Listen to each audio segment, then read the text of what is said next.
Sir నమస్కారం sir. నమస్తే. Sir Pawan Kalyan గారు మొన్న ప్రయాగ్‌రాజ్‌లో పుణ్యస్నానం చేస్తున్నప్పటి వీడియోలు, ఫోటోలు సోషల్ మీడియాలో తెగ వైరల్ అవ్వడం చూసాం సార్.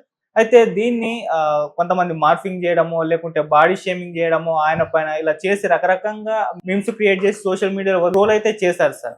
దీని పట్ల ఇప్పుడు యాక్షన్ తీసుకోవాలని చెప్పేసి జనసేన నేతలు పలు జిల్లాల్లో చాలా కేసులైతే వాళ్ళ మీద నమోదు చేస్తున్నారు.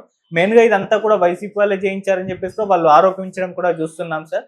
మరి ఇప్పుడు వైసీపీ అంటే గవర్నమెంట్ ఎలాగో కూటమి గవర్నమెంటే ఉంది కాబట్టి వైసీపీ ఎవరెవరైతే ఈ విధంగా చేశారో, ఈ విధంగా ట్రోల్ చేశారో, మార్ఫింగ్ చేశారో వీళ్ళందరిపై యాక్షన్ తీసుకునే అవకాశం ఏమన్నా కనిపిస్తుందా? మరి ఎంటైర్‌గా ఈ ట్రోలింగ్ కల్చర్ పైన మీ ఒపీనియన్ ఏంటి సార్? ట్రోలింగ్ కల్చర్ అనేది ప్రతి పార్టీకి కూడా ట్రోల్ సైన్యాలు ఉన్నాయి. ఎవరు ఖాళీగా లేరు. రిక్రూట్మెంట్లు జరుగుతున్నాయి ఆ ఏరియాల్లో.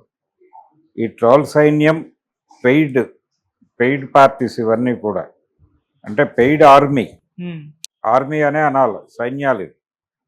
వీళ్ళు వాళ్ళకి ఇస్తున్నటువంటి డబ్బులకి న్యాయం చేయటం కోసం తమ నాయకుడి మీద ఎవరైనా ఏం మాట్లాడినా అది పాజిటివ్గా అంటే కొంచెం వ్యంగ్యం జోడిస్తే చాలు. వ్యంగ్యంగా కూడా కొన్ని సందర్భాల్లో ప్రశంస ఉంటుంది. దీన్ని పొయిటిక్గా చెప్పాలంటే తిట్టు కవిత్వము అంటారు. అంటే అదొక ధోరణి, అదొక స్టైలు. ఆ స్టైల్ వీళ్ళకి అర్థం కాక నిందాస్తుతి అంటారు. నిందాస్తుతి అంటే నిందలా అనిపించే స్తుతి. ఆ నిందాస్తుతి ఇలాంటి వాళ్ళు వింటే ఇది నిందేనేమో అనుకుని దాడి చేసే సందర్భం. వాడు పొగుడుతాడు, పొగట్టం కోసం నిందలాగా పొగుడుతాడు. అదొక వెరైటీ, అదొక రూపం, సాహిత్య రూపం. అది వీళ్ళకి అర్థం కాదు. అర్థం కాకుండా దాడికి దిగిపోవచ్చు. ఇంత ప్రమాదాలు ఉంటాయి ట్రోల్ సైన్యంతో. వాళ్ళ ఉద్దేశం, వాళ్ళ టార్గెట్ ఒకటే, ప్రతిరోజు ఒక కంటెంట్ ఏరుకోవాలి. ఈ కంటెంట్ అంటే వాళ్ళు ఏ నాయకుడికైతే పనిచేస్తున్నారో ఆ నాయకుడి గురించి ఎక్కడ ఏం మాట్లాడుతున్నారు, ఎవరెవరు ఏం మాట్లాడుతున్నారో దాన్ని ఎంపిక చేసుకుని వాళ్ళ మీద దాడి చేయాలి. ఇన్ని దాడులు చేశాం మేము అని చూపిస్తే వాళ్ళకి డబ్బులు వస్తాయి. ఇది జరుగుతోంది. ఇందులో భాగంగానే ఈ ట్రోల్ సైన్యాలు పుట్టి ఆ ట్రోల్ సైన్యాలు ఈ కార్యక్రమాలన్నీ నిర్వహిస్తున్నాయి, ఈ యుద్ధాలు నిర్వహిస్తున్నాయి. ఈ ట్రోల్ యుద్ధాలు జరుగుతున్నాయి. ప్రపంచ యుద్ధాలు జరుగుతాయా లేదా సంబంధం లేదు, కానీ ట్రోల్ యుద్ధాలు జరుగుతున్నాయి. మీమ్ యుద్ధాలు కూడా జరుగుతున్నాయి. మీమ్స్ గాడ్ అని చెప్పి బ్రహ్మానందం గారికి ఒక పేరు పెట్టారు ఈ మధ్య. అవును. మరి ఆయన ఏమైపోవాలి? ఆయన్ని ఎంత ఇష్టం వచ్చినట్టు వాడేసుకుంటున్నారు కదా. బాడీ షేమింగ్ ఏమిటి, రకరకాల షేమింగ్ చేస్తున్నారు ఆయన. అలాగే జగన్మోహన్ రెడ్డి మీద కూడా అనేకం చేశారు కదా. ఆయన్ని ఇమిటేట్ చేస్తూ ఒక లైవ్ క్యారెక్టర్ని డిజైన్ చేసి కొన్ని వేల వీడియోలు తీశారు కదా. తెలుగుదేశం పార్టీ గెలవాలని భావించినటువంటి ఆ వర్గానికి చెందిన వాళ్ళు. మరి వాళ్ళ సభ్యతా సంస్కారాలు ఎక్కడికి పోయినాయి? జైల్లో ఉంటే జగన్ ఎలా మాట్లాడతాడో కూడా వీడియోలు తీసి ఒక డమ్మీ క్యారెక్టర్తో చేయించి పెట్టారు కదా. మరి ఆ సంస్కారం వీళ్ళు చేసేది సంస్కారం కాదు. వీళ్ళు బాడీ షేమింగ్ చేశారు అనుకుందాం, చేయటం తప్పే. ఇది తప్పైనప్పుడు అది కూడా తప్పే కదా. జగన్ చెయ్యి పెట్టే విధానం మీద, జగన్ మాట్లాడే విధానం మీద ఎన్ని ట్రోల్స్ చేశారు, ఎన్ని షేమింగులు చేశారు. అలాగే లోకేష్ మీద కూడా ఎన్ని ట్రోల్స్ జరిగినాయి. ఆయన మంగళగిరి అనే పేరుని ఉచ్చరించటం రాని పరిస్థితిలో ఒక చోట మాట్లాడాడు ఆయన. దాన్ని పట్టుకొని ఎంత ట్రోల్ చేశారు అతన్ని. రాహుల్ గాంధీని పప్పు అని ప్రమోట్ చేయడం కోసం, పప్పు అనే పేరుతో అతన్ని బ్రాండ్ చేయడం కోసం ఎన్ని వందల కోట్లు ఖర్చు పెట్టి ఉంటుంది భారతీయ జనతా పార్టీ.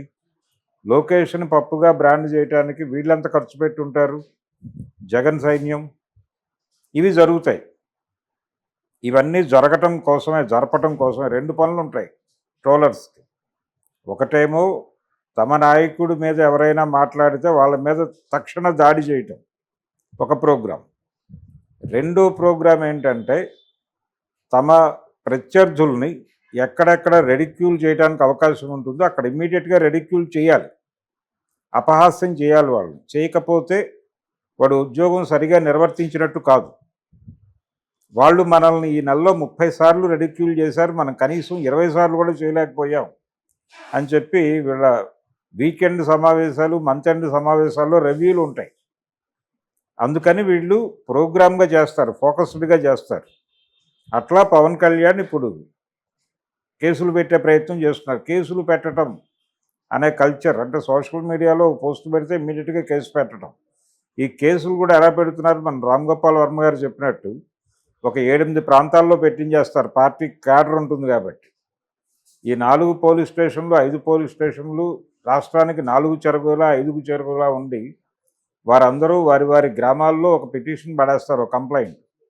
ఆ కంప్లైంట్ మీద వాళ్ళు విచారణ కోరేలాగా వీళ్ళు మోటివేట్ చేస్తారు. ఆ విచారణకి రమ్మంటే వీళ్ళు 5 చోట్లకి తిరగాలి. ఏది పెట్టిన వాళ్ళు ట్రేస్ అయితే, మాట్లాడిన వాళ్ళు సెలబ్రిటీస్ అయితే వాళ్ళు చచ్చినట్టు తిరగాల్సిన ఒక పరిస్థితి అనివార్యంగా ఉంటుందనేది మనం వర్మ గారి కేసు నుంచి అర్థమవుతుంది. అయితే వీళ్ళు దొరుకుతారా? ఇప్పుడు ప్రస్తుతం ఈ బాడీ షేమింగ్ చేసిన వాళ్ళందరూ అంత ఈజీగా ట్రేస్ అవుతారా అనేది చూడాలి. అందులో కొంతమంది ట్రేస్ అవ్వచ్చు, ట్రేస్ కాని వాళ్ళే ఎక్కువ మంది ఉంటారు. ట్రేస్ కాకుండా జాగ్రత్తలు తీసుకునే ఈ దాడులకు తెగబడతారు. సో ఆ సాంకేతిక పరిజ్ఞానం లేక ఈ మీమ్స్ని ప్రమోట్ చేసిన వాళ్ళు కొంతమంది ఉంటారు. దీన్ని షేర్ చేసిన వాళ్ళు కూడా వచ్చేస్తారు దీనిలోకి, ఈ రాడార్లోకి.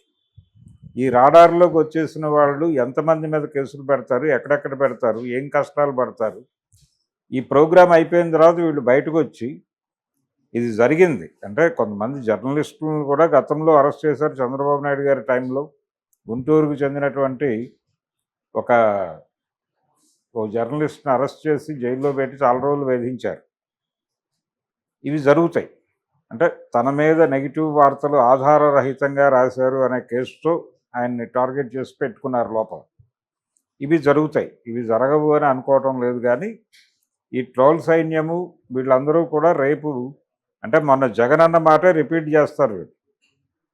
ఓకే, మా మీద కేసు పెట్టారు, బాగానే ఉంది, రేపు రాబోయేది మా రాజ్యమే, మేము అప్పుడు మా దగ్గర ఈ కంటెంట్ కూడా ఉంది అంతా, మీరు మా మీద ఎన్ని చేశారో ఆ కంటెంట్ ఉంది మా దగ్గర, మా ప్రోగ్రామే అది కాబట్టి, సో ఆ కంటెంట్ మీద మేము కూడా కేసులు పెడతాం, ఇప్పుడు మీరు పెట్టండి అప్పుడు మేము పెడతాం. అంటే ఇది నిరంతర ప్రక్రియగా నడుస్తూ ఉంటుంది అనేది అర్థం అవుతుంది. ఇది తప్ప దీనివల్ల సాధించేది ఏమి ఉండదు. దాన్ని వదిలేస్తే బెటర్. అది జరుగుతుంది, వీళ్ళు చేశారు, వాళ్ళు చేస్తున్నారు. ఇది నిరంతర ప్రక్రియ. ఇరు సైన్యాలు మోహరించున్నప్పుడు యుద్ధంలో యుద్ధనీతి ఉంటుంది తప్ప ఇంకో నీతి ఉండదు. యుద్ధనీతి ప్రకారమే యుద్ధం నడుస్తుంది.